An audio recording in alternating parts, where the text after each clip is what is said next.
এই দাবির ক্ষেত্রে ওনারা কিন্তু পোশাক পরিহিত আইনজীবী হায়ার করে এনে উপস্থাপন করেছেন। আমি দেখেছি ব্যান্ড, ওনারা এখনো ব্যান্ড আছে, খেয়াল করেছি আমি। মাননীয় স্পিকার, আইনজীবী যে দাবিগুলো করেছেন খুব জুসি দাবি।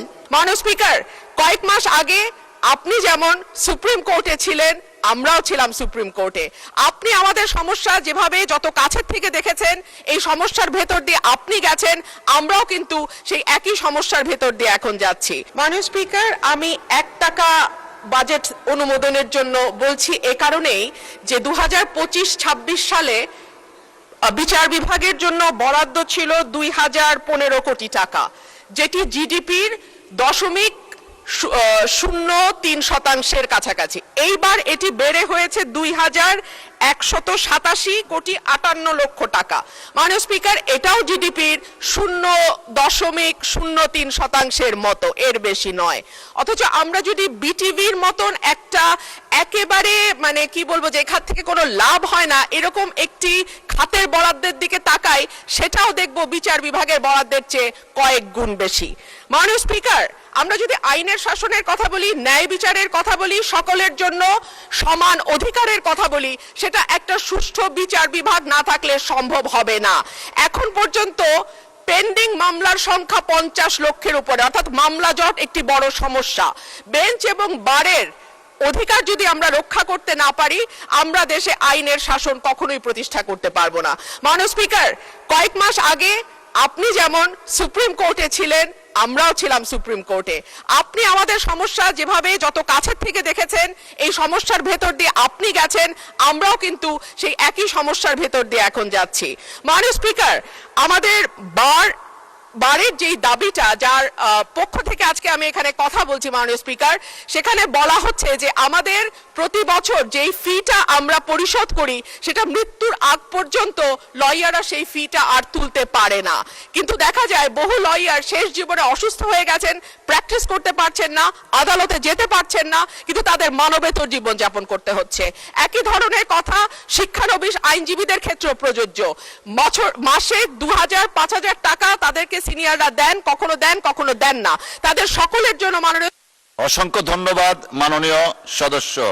মাননীয় আইন, বিচার ও সংসদ বিষয়ক মন্ত্রী জনাব আসাদুজ্জামান, ধন্যবাদ আপনাকে।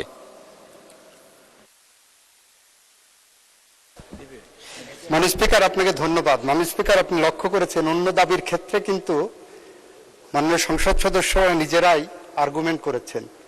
এই দাবির ক্ষেত্রে ওনারা কিন্তু পোশাক পরিহিত আইনজীবী হায়ার করে এনে উপস্থাপন করেছেন। আমি দেখেছি ব্যান্ড, ওনারা এখনো ব্যান্ড আছে, খেয়াল করেছি আমি। সুতরাং আমাকে একটু রয়েস হয়ে বুঝে শুনে উত্তর দিতে হবে মাননীয় স্পিকার। মাননীয় স্পিকার, আইনজীবী যে দাবিগুলো করেছেন খুব জুসি দাবি, খুব ভালো দাবি, খুব জনপ্রিয় দাবি, কিন্তু ছাঁটাই প্রস্তাবের রুলস অফ প্রসিডিওরের 118 অনুচ্ছেদের 118 বিধিতে যে পেরিফেরি করে দেওয়া হয়েছে, সেই আলোকে করা হয়নি বলে এটা মিসকনসেপ্ট আর্গুমেন্ট। সুতরাং এই আর্গুমেন্ট আমি গ্রহণ করতে পারছি না মাননীয় স্পিকার। মাননীয় স্পিকার, মাননীয় বিরোধী দলের সংসদ সদস্যদের মধ্য থেকে 2 ধরনের দাবি এসেছে। একজন সদস্য যিনি নীলফামারীর থেকে নির্বাচিত, উনি বলেছেন এই বরাদ্দ অনেক বেশি হয়ে গেছে, সুতরাং সেই কারণে 1 টাকায় কমানো হোক। আর একজন সদস্য মিস্টার নজিবুর রহমান বলেছেন এই দাবি অনেক কম হয়ে গেছে, সুতরাং 1 টাকায় কমানো হোক। আমি বাণিজ্য মন্ত্রীর সাথে কণ্ঠে কণ্ঠ মিলিয়ে বলতে পারি, একটা ফু দিয়ে দেন, তাহলে 1 টাকা দিয়ে গোটা আইন বিভাগ চলবে।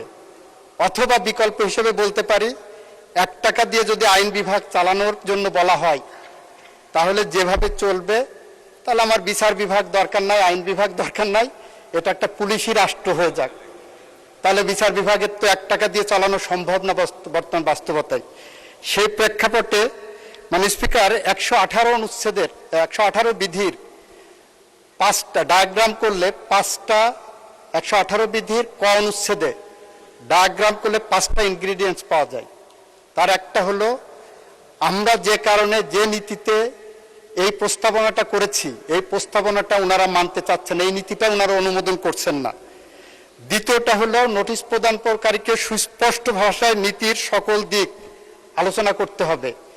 তৃতীয়ত হলো নির্দিষ্ট বিষয়ের মধ্যে সীমাবদ্ধ থাকতে হবে।